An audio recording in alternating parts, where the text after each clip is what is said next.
여러분, 오늘은 두 아들을 잃은 다윗이라는 제목을 가지고 함께 같이 말씀을 나누겠습니다. 다윗이 왕이 된 이로 이스라엘 백성을 수십 년간 통치하면서 그는 대부분 다 승리를 경험하였고 기쁨을 경험하였던 것이 사실입니다. 그런데 그가 왕이 되고 자녀들을 생산하면서 문제가 발생하기 시작했습니다. 자, 자녀들을 생산하면 아버지는 자녀들에게 모범되는 모습을 보여줘야 되는 것이 마땅하건만, 다윗은 시작부터 막 절뚝거리면서 세상을 통치하죠. 그 첫 번째 사건이 무엇이었습니까? 우리아의 아내 밧세바를 탐한 거죠. 여러분, 그 여인을 갖기 위해서 자기의 충신이었던 우리아를 전쟁터에 나가 죽게 하였습니다. 이 결과로 다윗은 하나님께 심판을 받았죠. 나단 선지자가 이렇게 얘기합니다. 다윗은 다 해결됐다고 생각했어요. 우리아는 죽었고 이제 밧세바는 내 정식 아내다라고 선포하고 그렇게 막 편안하게 살려고 하는데, 나단 선지자가 와서 이렇게 얘기하죠. 왕이여, 혹시 이스라엘 백성 가운데 이런 일이 있는 걸 아십니까? 어떤 사람이 양 100마리가 있고 어떤 사람이 양 1마리가 있습니다. 그런데 양 100마리 갖고 있는 사람이 양 1마리 갖고 있는 그 1마리를 취해서는 이유를 이렇게 밝힙니다. 나 잔치를 베풀어야 되는데 양이 필요해 라고 하면서 그 1마리를 취해 갔습니다. 돈을 꾸었든 그 어떤 이유든 다 돼서 말이죠. 그리고 그 양을 잡아다 잔치를 했습니다. 자, 양 100마리나 있는데 그 100마리 아까워서 1마리 갖고 있는 사람 그 1마리를 찾아와서 잔치를 베풀었으니 왕이 어떻게 해야 됩니까? 나단 선지자의 이야기를 듣고 왕이 벌떡 일어나 말합니다. 그 사람 어디 있느냐? 심판받아야 된다. 내 나라에선 그런 일이 있을 수 없다 라고 말하자 나단 선지자가 이렇게 얘기하죠. 그 양 100마리의 주인이 바로 당신입니다. 여러분, 이 말을 듣고 다윗은 침상이 젖도록 후회하고 회개하였습니다. 그리고 하나님께서는 다윗의 첫째 아들이 이 일로 인하여 죽을 것이라고 말했고, 하나님께 눈물로 잘못했음을 회개했지만 하나님은 그 회개를 받으시지 아니고 아이를 데려가셨습니다.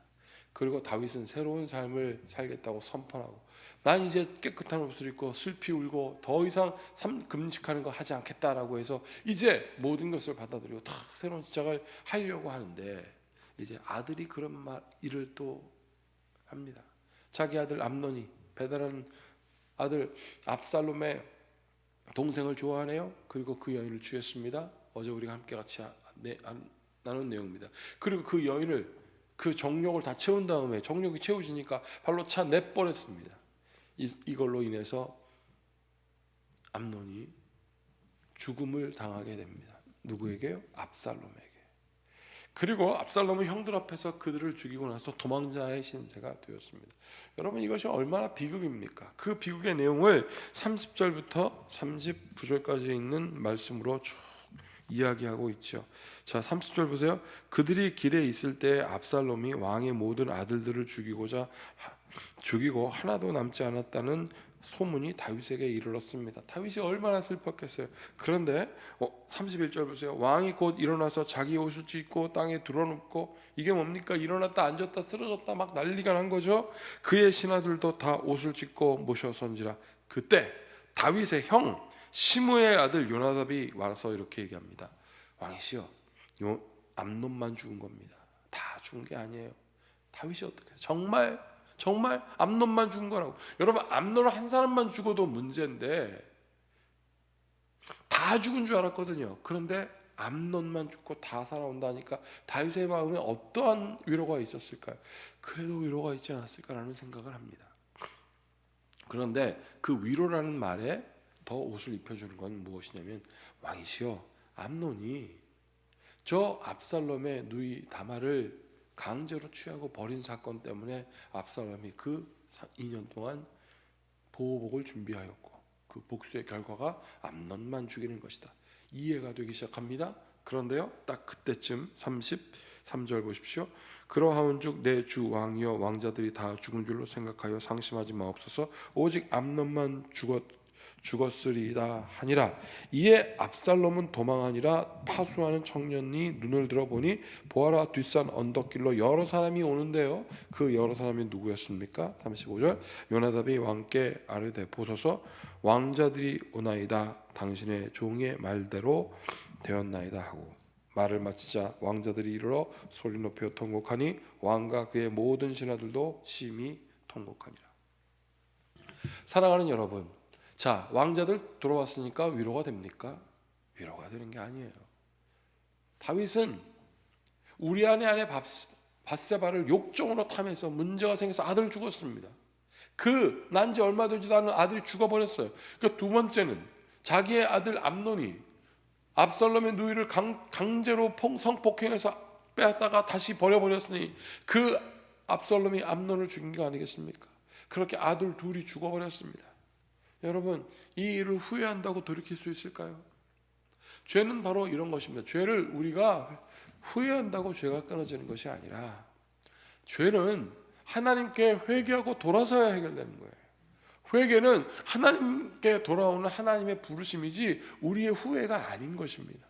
아담과 하와가 범죄했습니다. 범죄했을 때 하나님은 명령하셨어요. 선악과 먹지 말아라. 정령 죽으리라. 이거는 명령과 심판이에요. 명령과 심판은 하나님만 할 수 있는 거예요. 그런데 마귀가 유혹하죠. 너도 하나님처럼 될 수 있다. 여러분, 이거는 뭐 하나님의 전지전능함과 하나님의 무소부재함, 이렇게 될 수 있다는 유혹보다 더 가까운 거예요. 하나님처럼 너도 명령할 수 있고 하나님처럼 너도 심판할 수 있어. 여러분, 이것이 얼마나 쉬워 보여요. 여러분, 그런데 이것을 깨달아서 다윗이 선악과를 따먹었다면 여러분 아마 불가능했을 겁니다. 너 하나님처럼 심판할 수 있고 너 하나님처럼 명령할 수 있으니까 너도 이거 먹고 그렇게 돼. 마귀는 그렇게 그렇게 유혹하지 않습니다. 일단 먹어봐. 맛있어 보이잖아. 보암직하잖아. 너 이거 먹으면 하나님처럼 될 수 있어. 그때 아담과 하와의 눈에는 하나님의 멋진 모습만 보였겠죠. 나도 저렇게 될 수 있다. 그렇게 그 선악과를 따먹고 나서 그들은 선악을 알게 되었다라고 성경은 말하고 있습니다. 사랑하는 여러분, 선악을 알게 되어서 생긴 불행이 무엇입니까? 서로 정죄하고 서로 죽이고 쪼개고. 치유는 하나님의 은혜로 회복하는 것이지 치유는 죽이는 것이 아닙니다. 죽이고 치유하는 것이 아니에요. 사랑하는 여러분, 오늘도 이 말씀 가운데 우리가 깨달아야 할 것은 하나님이 우리와 함께 하신다라는 증거입니다. 그 증거는 하나님의 은혜로 우리가 죽을 수밖에 없는 우리가 회복된다라는 거예요. 근데 이 회복은 회개로 부르시는 하나님의 은총 가운데 나아가는 것이지 우리가 맨날 후회한다고 될 수가 없습니다.